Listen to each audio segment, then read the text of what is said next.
There he is. Gert, can you hear me? Hi. Can you hear me? Yes, I can hear you. Great, Can you hear fantastic. me? Yes, I can, loud and clear. Oh, Yeah, fantastic. loud and clear. Yes, Okay. it's been a while. How are you doing? Yes, it's been a bit crazy, right? The whole world is it's Yeah. crazy, but and now we have monkeypox coming around the corner, and Yeah. kind of HIV all over again, in a Yeah. sense. So, And the next one will be a pandemic flu, an oh, epidemic flu. I think somewhere from mink maybe, maybe interesting. bird flu, but I think it's gonna be mink. I have a question for you. I'm not sure if you're aware of this, but we work with Brazil quite a bit, right? So, and they're on the southern hemisphere, Yeah. so they typically experience their flu season in their winter time, which is our summertime. And there was a flu epidemic in Brazil for the first time in recorded history during the summertime. Yeah. Quite interesting, isn't it? Yeah, well, all these things will happen. You see this already with COVID right now as well. Here, for example, it's circulating like hell. Mm. So it's not at all. It's no longer, so to say, seasonal. That it will be primarily occur in winter, Hmm. and it's not only that. It's no longer. It's not seasonal at all. It's also no longer age dependent, Yeah. right? Right. Right. People who have their innate immune system suppressed or who have like these infection enhancing antibodies, no matter what Mm. age they are, they will develop it, right? Yes. So in other words, we are by suppressing the innate immune system and by providing people with infection enhancing antibodies, we are completely changing the behavior of the virus, right? Quite, yeah. Yeah, it's Astonishing, crazy. astonishing. It's Yeah, crazy. we, I wanted to, I, yeah, I want, yeah, we I are want, gonna. mhm. Please go ahead. I wanted to ask you about the Brazil case, because could it be possible, because of heavy vaccination, that the population at large is less protected innately from influenza? Yeah, well, that Yeah. is that is my suspicion that because of massive vaccination, the the innate immune system that keeps this thing in check, also monkeypox, for example, Yeah. right? Of Right. course, monkeypox is circulating. We know that monkeypox exists, but it's not normal for monkeypox to pop up all of a sudden at 7, 8 different places in this Yeah. world at the Right. same time. Right. So that clearly illustrates that, the innate immune system that is, our first line of immune defense. That's what everybody's saying. The first line of immune defense that, if you lower this a little bit, a number of things can break through it that not normally do this, right? Hmm. And I guess it's similar with the flu.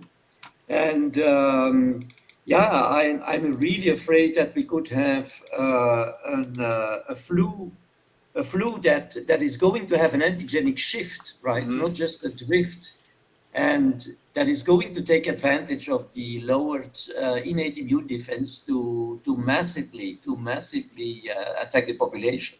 Yeah. And I guess that this thing with possibly, a massive flu epidemic, Yeah. essentially amongst the people who have been vaccinated against flu, right? Hmm. Vaccinated against flu. Right. Right. And monkeypox in children, I think this is going to hit even faster than what I've been predicting about, namely the resistance of the virus to the COVID vaccines, Right. right? Right. So yeah, we have been messing up this whole immune system of people, and we have been doing it massively, Hmm. and it will have very, very, very severe consequences. I mean, worse than I predicted, worse than I thought initially, right? Yeah. But yeah, That's So Glass, yeah. you have not been vaccinated, right? No, well, I have been vaccinated many times as a child, but I haven't taken any of the COVID vaccines. Yeah. Yeah, That's why I'm asking. yeah. So So yeah, so healthy I'm. wise, you will be good. You will be safe, right? Healthy wise, it's not a problem. But this thing is going to cause a chaos in society that, of course, even the unvaccinated will suffer from. Yeah, right. I mean, Yeah. that's clear, So right? seemed like you had some interesting Yes, I did. data. I've just printed them out, but Yeah, you did you know. see the chart that? So that's what I have. It is one Yeah. page. I don't know. I don't see my camera. Can you see me? In Yes, I fact. can see it. This is the one. Yeah, that's exactly the one. Yeah. Um, exactly, and I can actually pull it up on screen here. So I can share my screen so we can take a look at it here as well. Share window, maybe. Oh yeah. Okay, I'll just share that that chart right there. Okay. And this Yeah, you basically, would have to zoom in a little bit because yes, I it's will do that. really. Yeah. Yeah, So yeah, yeah, yeah, yeah. we start here. So basically, these are lateral flow assay test strips that are individually barcoded, serially barcoded, right? Yeah. And what we do is I take a test every day, have been the whole time. So I've been negative for there's one negative test every day, and then as soon as I tested positive, I start testing 3 times per day. Okay. So I So have these are all your samples. these are all my personal samples. So if you look at this graph here, so what we have is this is actually quantitative lateral flow assays. So by Yeah. using a reader, so what we see here is that obviously, so I know exactly when. So it says day 2, the first sample. That's the last negative sample. So I know exactly when the exposure happened. So it was on day 0. So it was 2 days later in the morning that it went from negative to also. So it was the last negative. So on the third day, infected at night, and then the third day it was my first week positive. And you can see the PCR Can value. you indicate it? Can you indicate it on the? Okay, yeah. So basically, I'll just draw. I can draw on here. So right here is the first. Oh. Yeah, this will be the first positive, week positive. So the 35 line, which goes here, is basically the negative line, or the anything above 35 in PCR is negative, right? So Okay. a week positive is Yeah. below 35, and then the Okay. lower the stronger. So this is typical PCR Yeah. nomenclature, which is the cycle threshold, and the number of cycles of replication it takes to get a Of positive course. reading. Of Yeah. course. So if it only takes like 20 cycles, then there's the viral load is much higher, right? Yeah. So Yeah. it starts here, and then you can see it goes down to at the 4th day. This is, for lateral flow assays, is synonymous with infectivity, probably, or infectiousness, right? Yeah. This is not infected, but infectious, right? Because as opposed to PCR. So this is taken by nasal swabs, and then this is the peak bottom. So it was strongest at the 4th day, and then it starts climbing back up again. And the next interesting chart I'm working on now, and it's not completed yet, is the antibody response. So I have all these test kits there. These are So did you have yeah. symptoms? Okay.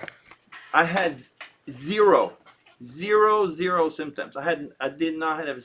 If I did not test myself, I wouldn't know that I had COVID. Okay. But you Absolutely. know that you have been exposed. I knew I was exposed, but I test anyways every day, right? So Yeah. we basically went to a nightclub, and it was just so many Okay. people, and everybody no Yeah, mask, yeah, and yeah. everybody's talking in each other's face and drinking, and Okay. so Yeah.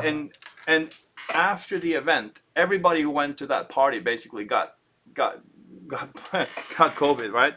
Of various degrees of severity. So what I've been doing is I've been taking this is hydroxychloroquine, so I take that every day prophylactically, And then as soon as I tested positive, I used ivermectin and fluvoxamine. So those, those three in combination, I had zero symptoms. I can't really compare it against, but many other people, of course, have typical symptoms with sore throat, and which I'll explain just a little bit later, because we're studying symptoms now in people, right? So we're also starting to record symptoms in with the test result, basically. Yeah. Yeah. So that was quite interesting. I had absolutely no symptoms, and then just kept testing and kept experimenting. I found something interesting. If you squirt alcohol into your nose, just like a regular nasal spray, with just diluted ethanol, the test is negative. So if you in other words, if you want to game the system and game the test, you just squirt alcohol up in your nostrils right before you test. And PCR and rapid antigen testing cannot pick it up. That interesting.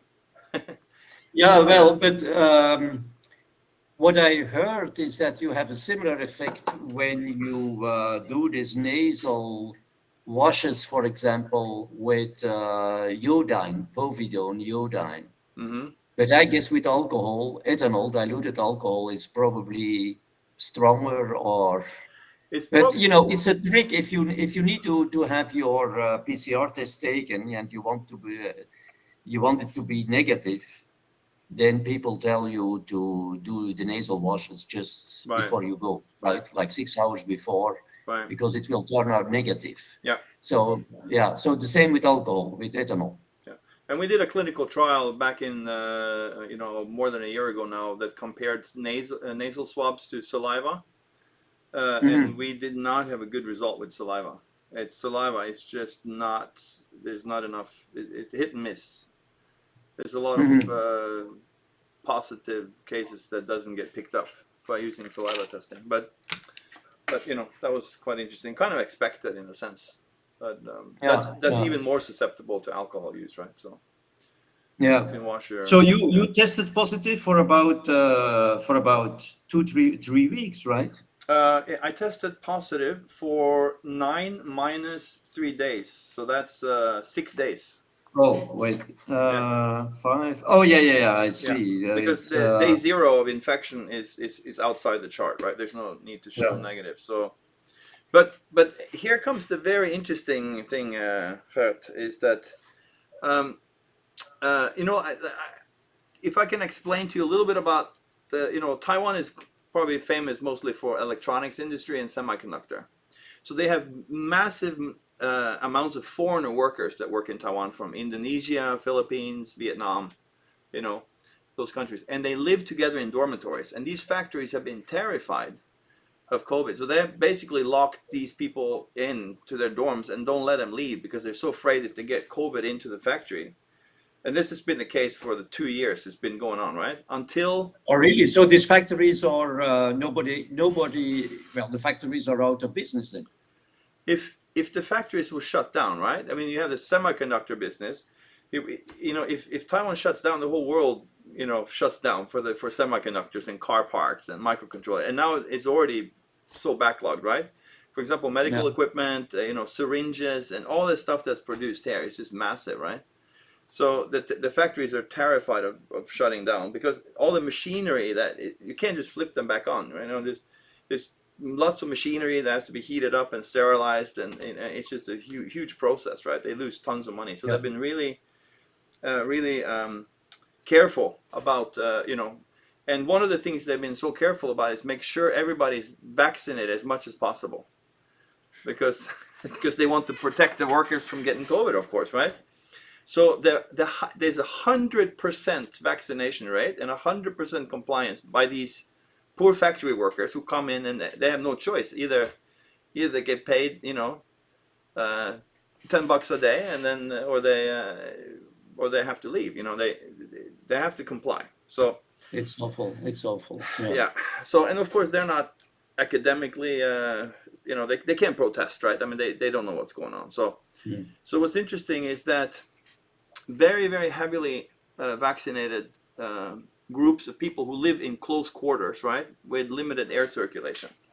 So of course, what did happen is what we expected that would happen. As soon as COVID came into the country, it just ravaged through the factories so quickly. I mean, it just, and of course, everything came to a standstill when they had the first COVID cases test positive, and then they realized they can't control it anymore. So now it's Wild West now. So, Yeah. and what happened is that, of course, they were testing everybody before they before they left the dorm, and then what they realized is that they simply can't operate the factory if they're going to do that. So what they said is that, well, if you've already had COVID, if you've tested positive before and you've been vaccinated, then you have nothing to worry about. We don't test you anymore then because you already had it, right? Yeah, that's easy. Yeah. Easy, yeah. So that's the policy. And then what happens is people still show up to work with fever and sore throat and coughing and diarrhea and all the loss of smell and all these symptoms. They show up to the factory. But of course, it's not COVID anymore. It's the flu. Yeah. It's the flu now. It's not COVID anymore, right? So what I've done is I've tested, or we have tested people who have flu symptoms because they're no longer tested. All of them have COVID. And Sure. what happens is they get COVID again and again and again. They get in as soon as they clear an infection, they get COVID again from the beginning. Yeah. I know. And they go back so to they are not shedding persistently, but they become reinfected all the time. What they happens? Clear it. What happens? What happens? Yeah. What is the mechanism? I would like to hear. Yeah. What is your? Well, yes. The mechanism is the following.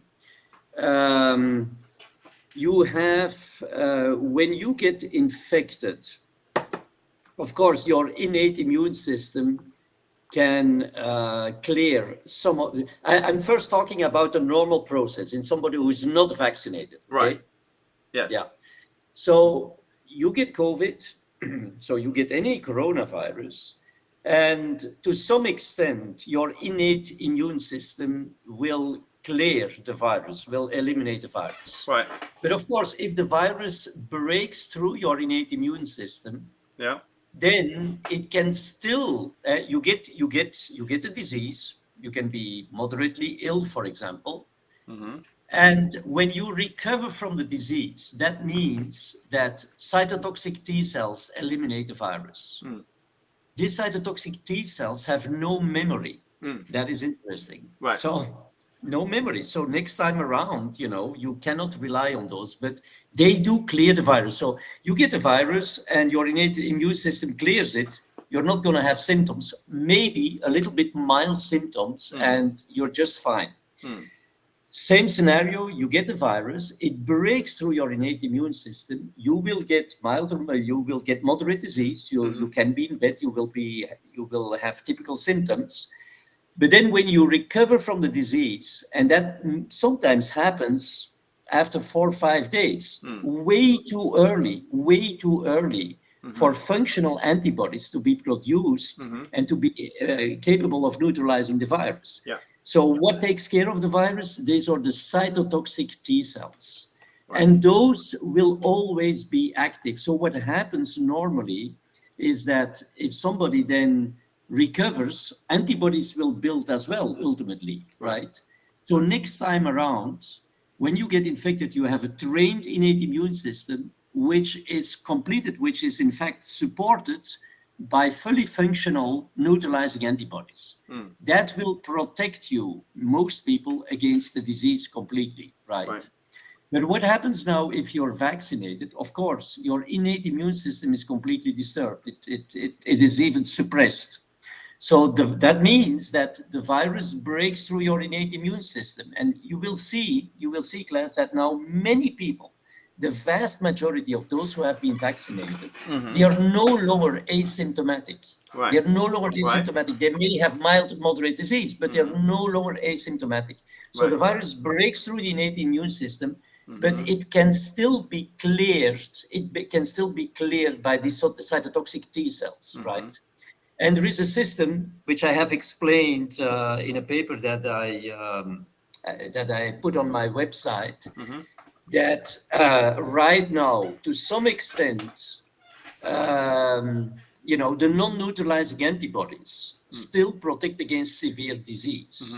That is why even if it breaks through your innate immune system, the T cells have time to clear the virus because it will, but that is changing right now. But, like a few weeks ago, Omicron was thought to be very mild, so it doesn't go to the lungs or other distant organs. It prevents severe disease.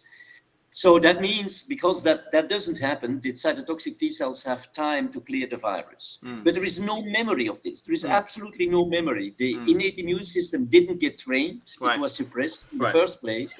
And the antibodies are completely useless, of course, right? The vaccinal antibodies. So that means you get infected, the T cells can still do their job for now, because there is still some protection against severe disease. Yep. When that will go, and that is what I predict, when the virus will change so that these non-neutralizing antibodies will no longer protect against severe disease, then the very same people will get the disease and it will immediately become severe disease, right? Right now, there is still an obstacle, a barrier, so that the cytotoxic T cells can do their job and eliminate the virus. That is what you see right now. With these people, as there is no memory, like 2 days thereafter, they can again get the infection, right? And get disease. Right. Yeah. And spread it to others. Well, of course, Yes. this is exactly what's happening. And we see that, and you can see it happening everywhere. It's happening. I know. Yeah, it's crazy. Yeah, I know it's crazy. But, the thing is, since this virus is now circulating like hell, for one, for the reason you were saying, for example, that these people get reinfected all the time, Right. and they spread it and they infect other people. It's circulating like hell. And then you have tremendous immune pressure because these non-infectious antibodies, Right. they suppress the virulence of the virus, right? But the virus, it can replicate now like hell. And there is because of these antibodies, there is tremendous immune pressure on the virus. No longer for infectiousness, that's done. Omicron is very infectious, but now for virulence. Yeah. And I don't know whether you heard this, but yesterday I saw a short report from the health agency in the UK showing that now subvariants are developing in the BA4 and BA5 class of Omicron. Yeah. And they are already causing more disease than Omicron used to do. So this is already evolving. Yeah. And I tell you, Right. this is now evolving in an exponential way. I predict that within the next 4 to 6 weeks, definitely within the next 2 months, we'll be living in a completely different world because of this, right? I mean, it will again cause severe disease. Then you will have a virus, highly infectious, highly virulent, and completely resistant to the vaccine, right? Right. I mean, that means, of course, that, the healthcare system will crash, the economy will crash, financial world will crash, etc., etc. I mean, it's inevitable. I've been predicting this for such a long time, but people think I'm crazy. People think I'm just No, some people. I'm just a jerk, right? Yeah. And it's all based really on my deep insights in this interplay between the virus Yeah. and the immunology and the immune system. Right. So it cannot be otherwise. I mean, if it doesn't happen, I'm saying, you need to rewrite virology and immunology, right? But it's crazy. It's surrealistic. It's unbelievable. Yeah, unbelievable. Yeah. That's the right word. Yeah. No, not everybody thinks you're crazy, Gert. There's a lot of us who respect you and listen to you very carefully because you've been right. There is another interesting thing I wanted to discuss with you in particular. Is that so there are these dormitories are typically in like the mechanical industries are typically male, and the electronics industries are typically female. That's just this is how it's and they don't like to mix women and men. Typically, it's like all women's dorm, all men's dorm type of thing. So, anyway, Yeah. so I happen to be friends with some of the ladies who work in these factories, which gives me access to the to testing people there, right? And Yeah. here's the interesting part that I would like to discuss with you is that since I have been exposed, or since I was infected and cleared my infection, right? I've been tracking my antibodies. So the first thing that happened was we use a gum scraping type, very similar to HIV antibody testing, which is immunoglobulin A. So that's the mucosal antibodies. So those Yeah. came in first. Those came in quite rapidly after infection. And of course, that will be very different in somebody who will be vaccinated, because those are the antibodies who will develop last, right? If at all, right? Yeah. Don't you agree? Or does that make sense? Well, I've not seen many data on the IgAs, in people who got infected, vaccinated versus unvaccinated. So I think it's very interesting, the type of analysis you're doing. And I would definitely expect that the profiles in people who are vaccinated and, versus unvaccinated are completely different. Right. So I'm learning from you. I'm curious to hear what I can always explain or try to explain afterwards, but I don't know what the typical pattern is. So it starts with IgA in a naive person. It starts with IgA, obviously, because it's a respiratory virus, right? So it would start in mucosal antibodies, and then it moves into IgM first, afterwards, and then IgG takes over, and then you can see those curves happen. But in vaccinated, of course, they get the IgG response, and then later, because they're vaccinating somebody in the bloodstream against a respiratory virus, which is kind of silly in itself. That it's weird that they don't have a nasal vaccine type, polio type nasal vaccine that they chose. Oh, that they don't have a nasal vaccine. Yeah, for COVID, that would make total sense, because then you would develop IgA first. Yeah, but the thing is, well, first of all, the IgA usually don't last for a long time. Right. So you would need to vaccinate people, like maybe every 3 or 4 months to maintain a high titer of IgA, right? Right. And remember, we are in a pandemic. The virus is spreading like hell. So you have to keep it.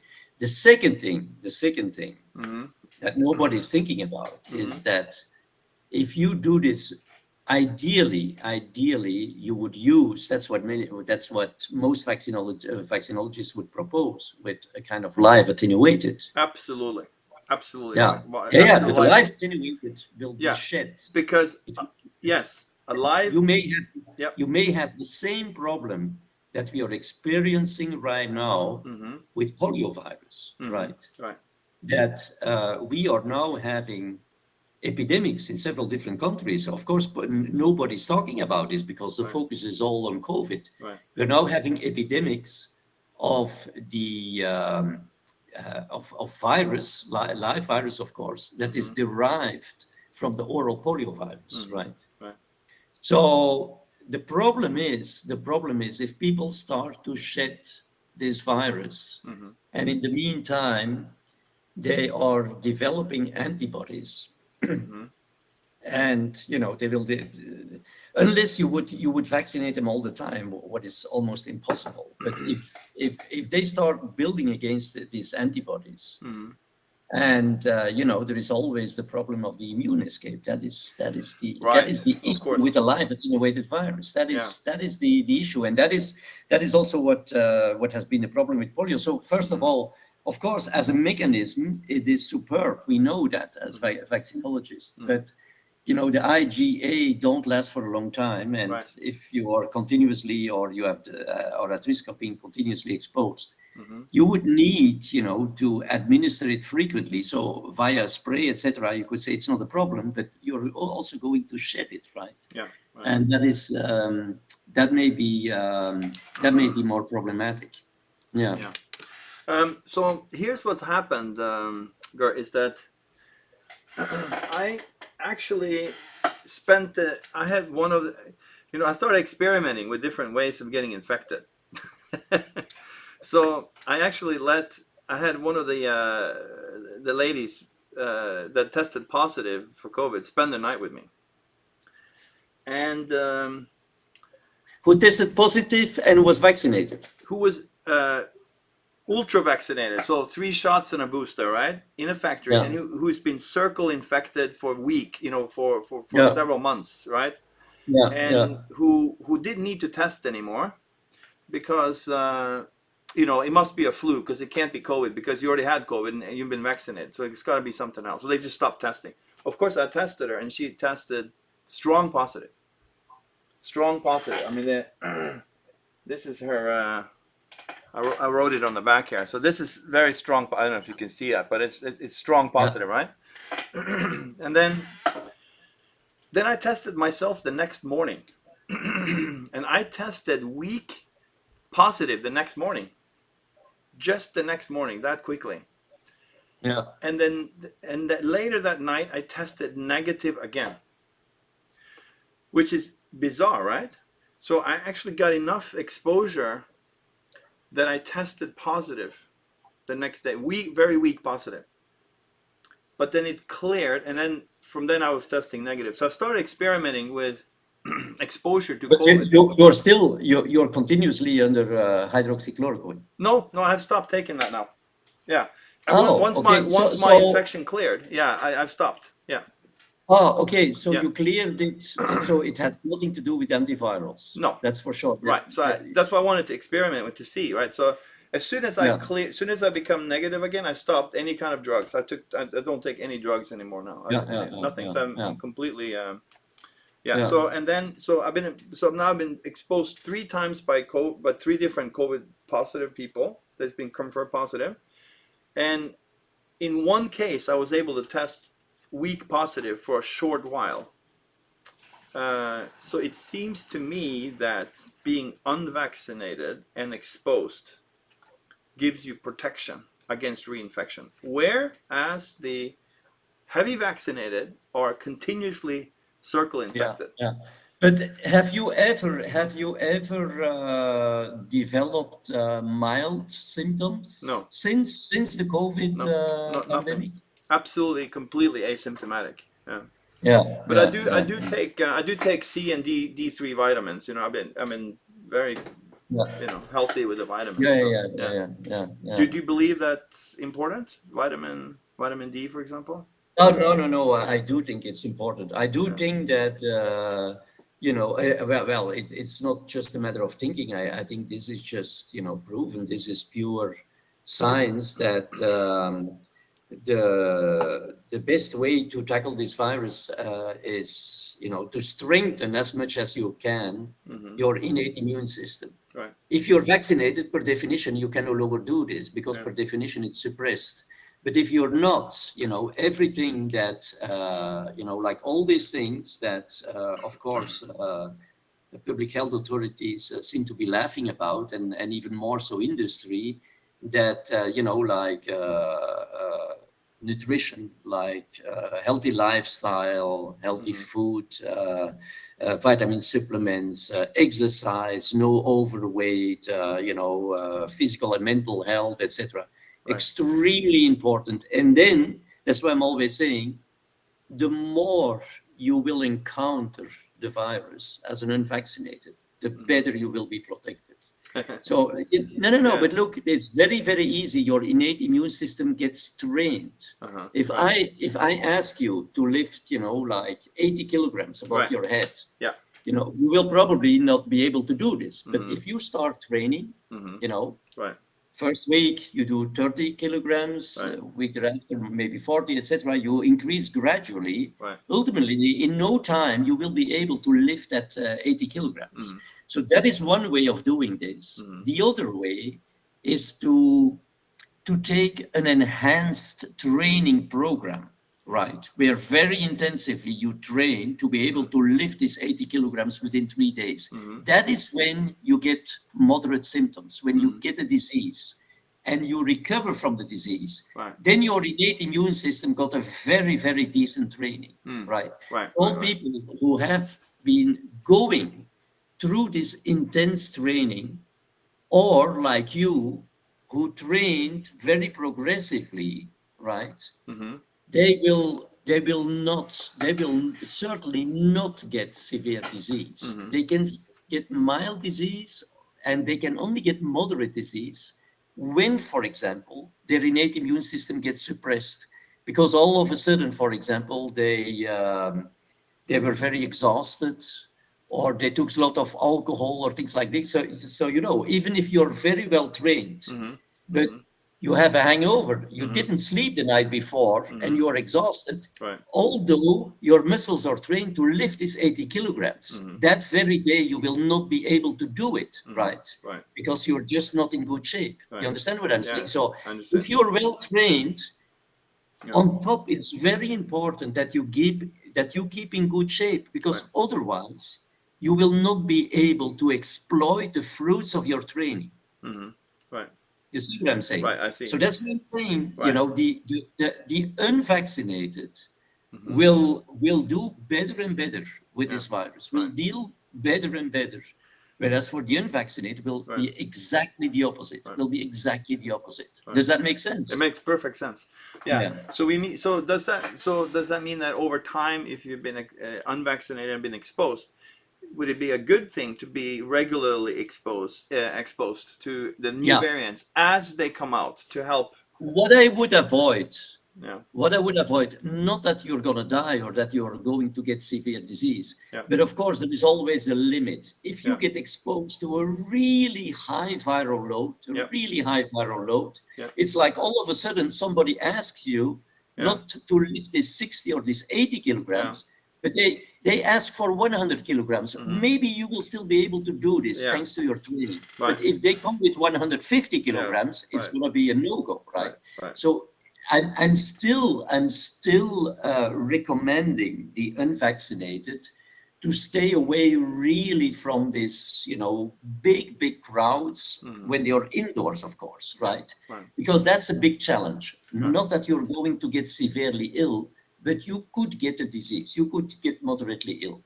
But otherwise, it's like, as we say in Belgium with the Belgian beer, you take it on a regular basis, but in a moderate way, right? So your regular training, getting exposed, on a regular basis is a fantastic thing. But avoid really a huge viral load.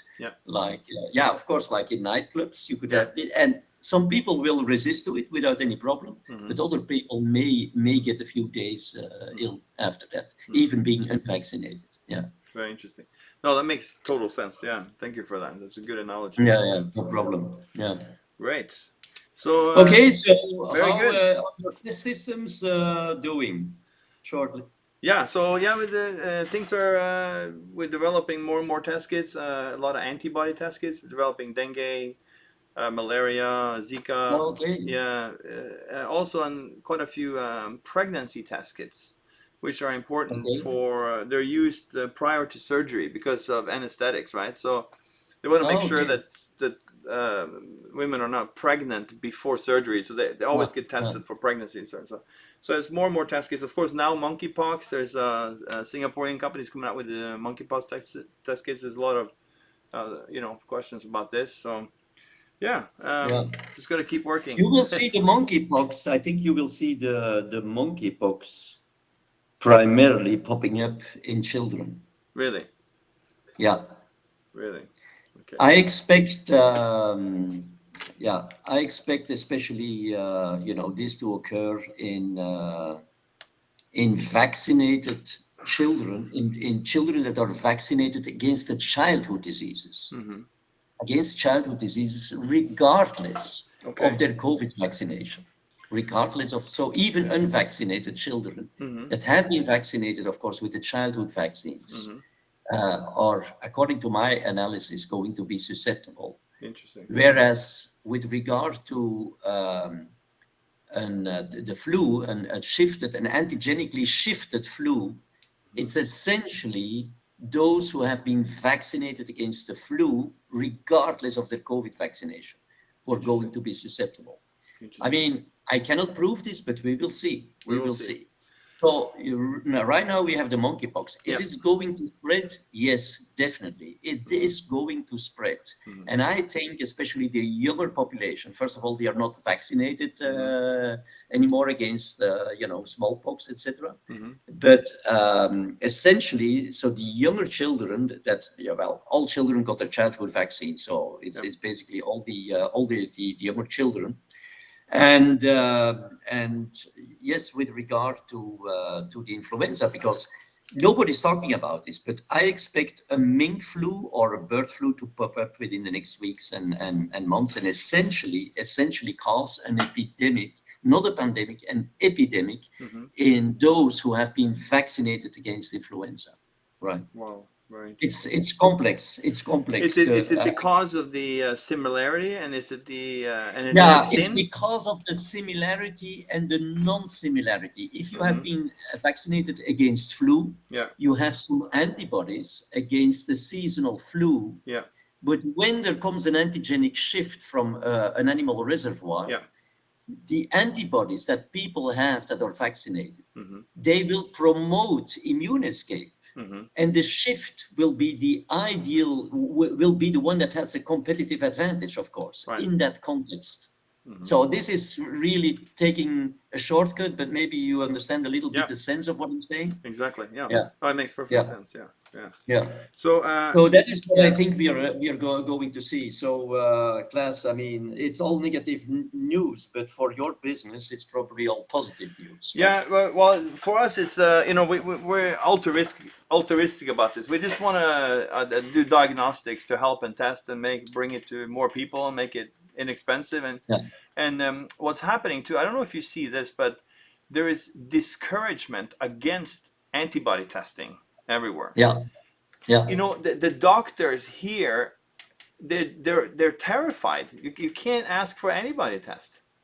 Whereas it's the only testing that makes sense.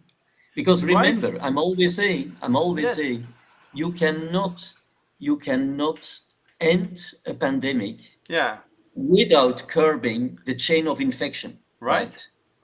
And so if you want to see if somebody got infected, and if you want to know the infection rate in the population, which is very, very important, to see if it goes down, you are on the right track. The infection rate is going down. You seem to take control of the virus. You seem to take control of the transmission. And that is the only way how a pandemic can come to an end. That's why we are saying, if you don't have herd immunity, because that's what herd immunity does, you cannot end the pandemic.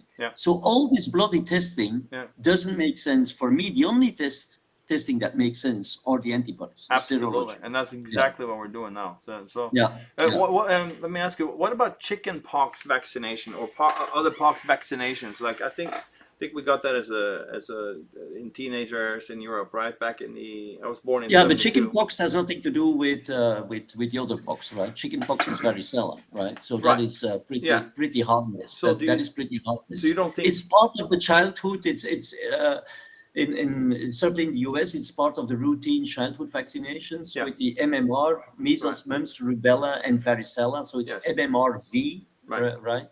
So do you think that has no effect? You think on the monkeypox? No, whatsoever, right? No. Right. It's the name is not very well chosen because it has nothing to do with pox, but it also has these small vesicles, right? What varicella, and therefore it's called chicken pox, right?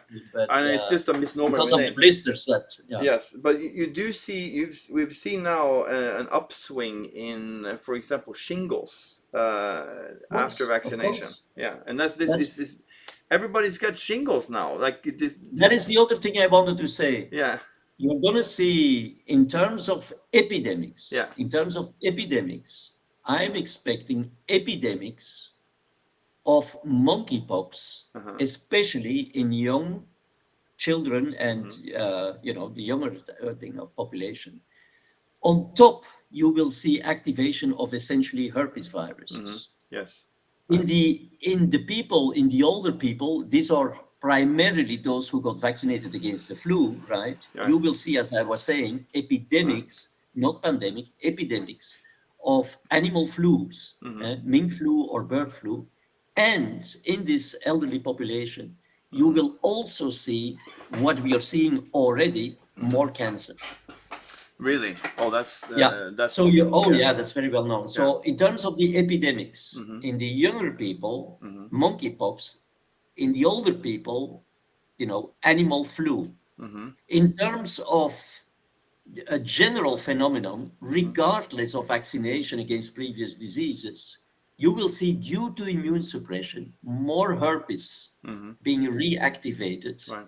in the younger people, and more cancer being reactivated in the older people. Mm-hmm. You know, you can write this down and follow it, but Mm-hmm. it's already going on. I have Mm-hmm. lots of contacts with many doctors. Mm-hmm. I mean, the surges in cancer, reactivation of cancer, Mm-hmm. it's just incredibly dramatic. That And is and also, as you were saying, shingles and all this mm-hmm. Epstein-Barr, CMV, Right. cytomegalovirus, and all this type of stuff. Right, it's all reactivated. All So reactivation. it's crazy what we are doing. It's Mm-hmm. crazy. Right. Mm-hmm. Yeah. Absolutely incredible. Do you? Yeah. I've had a question for you. Do you have any opinion about HIV versus whether it causes AIDS or not? I don't know if you would follow the whole old debate with Peter Duesberg and that crowd. Um, Well, I no, I've not followed it, but what I would think is that, for the same reason, all these viruses that are to some extent, due to combination with medication, for example, with drugs, mhm, are kept in check to some extent by the mhm, combination of drugs and our immune system, right? mhm, When you now suppress the innate immune system, these viruses will, of course, no longer be under control of the drugs only, right? right. They will still be able to break through this drug treatment, and you will see more and more cases of people who used to have the virus, thanks to medication, thanks Yeah. to a healthy innate immune system, more or less under control. Mhm, That is what you're going to see for a number of diseases, but especially, of course, for those also viruses that go into latency, right? right. Right. Right. Yeah, yeah, yeah, Dormant viruses. yeah, yeah, yeah, Interesting. Did you get any? yeah. So I suppose you never got any COVID vaccines, right? You never. Oh, of Yeah. course not. No, no, no. Yeah. No, no, no, no, no, no, no, Are no, you no, doing no, any my. prophylactic drug treatment? I try to. I'm of course very busy, but I'm doing sports like Mm-hmm. every day. I'm like swimming. I have, Mm-hmm. this is just coincidence. I constructed a swimming lane, not a swimming pool, a lane. It's Okay. 3 meters and it's 20 meters long. And I'm swimming like half an hour every day, but very intensively. Uh-huh. And for the rest, I got some moderate disease some time ago, few months ago. Mm-hmm. Moderate. I continued Yeah. working. I was not in bed, but Yeah. I was feeling it. It was not Yeah. like it was. Mm-hmm. And that's why I'm saying I got my tough training, so my Mm-hmm. innate immune system is now very Mm-hmm. well prepared. And Mm-hmm. the only thing really to care about Mm-hmm. is to make sure you're in good health. Mm-hmm.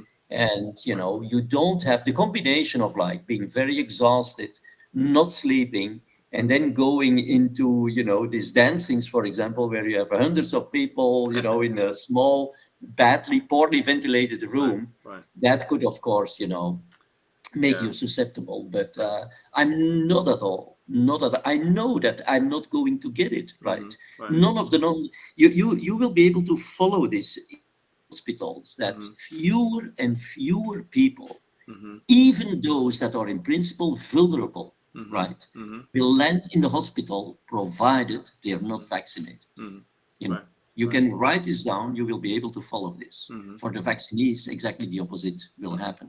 Mm-hmm. So the more and the longer this pandemic lasts, Mm-hmm.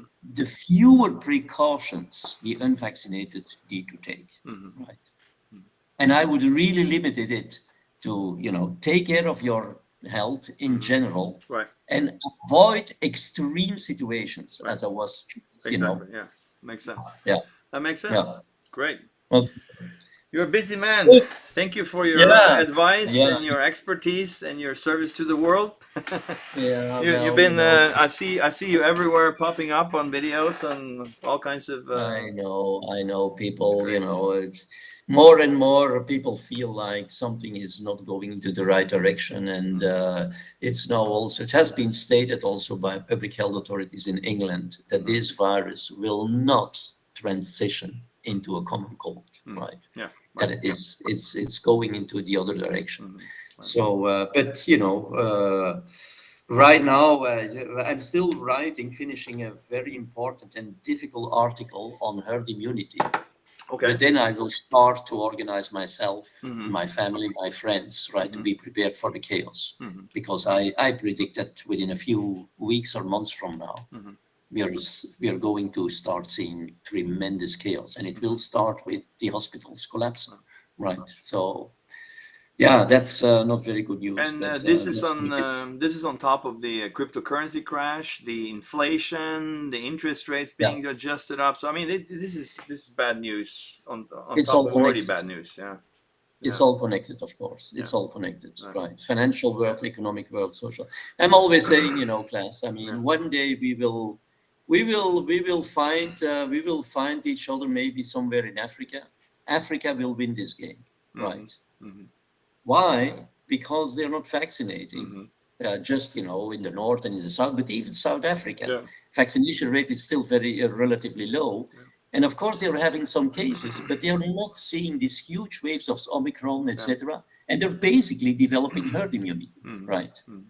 That's the place where we will all need to go, Mm-hmm. right? It could be the end of the Western civilization, right? Wow, that's Like, very strong. yeah, no, but Yeah. look, the Romans, the Yeah. Persians, Yeah. the Greek, Yeah. it all happened for one or the other reason to them, right? Yeah. And it would not be surprising that a pandemic like this one, which is no longer a natural pandemic, but which is really now a very fierce pandemic that is driven by humankind, Mm-hmm. would yield us the same result, right? Mm-hmm. Would have the Yeah. same results. So everything can happen, and it's good to be prepared. But health-wise, as an unvaccinated, Mm-hmm. you don't need to worry. Mm-hmm. You don't need to worry about any of what we have been talking about, Mm-hmm. right? Well, Okay, very Glenn. comforting. Gert, It thank was you so much, man. It was a pleasure. It was a pleasure. yeah, I'm gonna share with you. It's gonna be a couple of weeks, and we'll put together all the antibody charts so you can see how the antibody responses are coming in. And yeah, we're doing mass testings of people that for antibodies, because everybody wants to know. The government doesn't allow it. The doctors don't allow it. So you yeah. have to do it privately. I think And that's very, yeah. you're on the right track Mm-hmm. doing that, Mm-hmm. right? Right. Don't concentrate much longer on these antigen testing and PCRs, No, of etc. course. Yeah. Yeah. Because I think what will be very, very important is to see how these infection rates are going to evolve in the Mm-hmm. population. And if there's, as you know, I'm calling for massive antiviral chemoprophylaxis campaigns in highly vaccinated countries. Yeah. That is how you could tremendously diminish the infectious pressure Mm-hmm. and the infection rate, because people are now boosted all the time by the circulating Omicron. Yeah. And their non-neutralizing antibodies get stimulated all the time. Mm-hmm. So serology would make much more sense in that context than any of the things that they are probably going to come back with. I mean, those authorities with PCRs and antigen testing and all kinds of stuff that at this stage don't make sense anymore. Yeah. Yeah. We have to do it Okay. quick. We have to do it quick because ELISA takes time and it's expensive, and it's got the PCR style where you have to send everything into a lab. Doing rapid test kits for antibodies, I think, is the way to go. but we need to Yeah. do it from serum, not from finger prick, because that's more sensitive. That's what we're finding out now. Yeah. I see. I will keep you posted, Gert. Thank you so much for Yeah. today. Okay. Thank you. Well, good luck with everything you yeah, do, and it was a pleasure to talk to you. We'll stay in touch. Well, And, I'm know, flying you- to you I'm, take- I'm flying to Oslo. I'm flying to Norway on Sunday actually, so I'm gonna spend Oh, some really? time there. So I'll be in Europe. So Okay. great. Well, safe travels. All right. You know, Thank take you. care. Bye bye. Thank you, Gert. Thank you. Bye bye. Bye bye.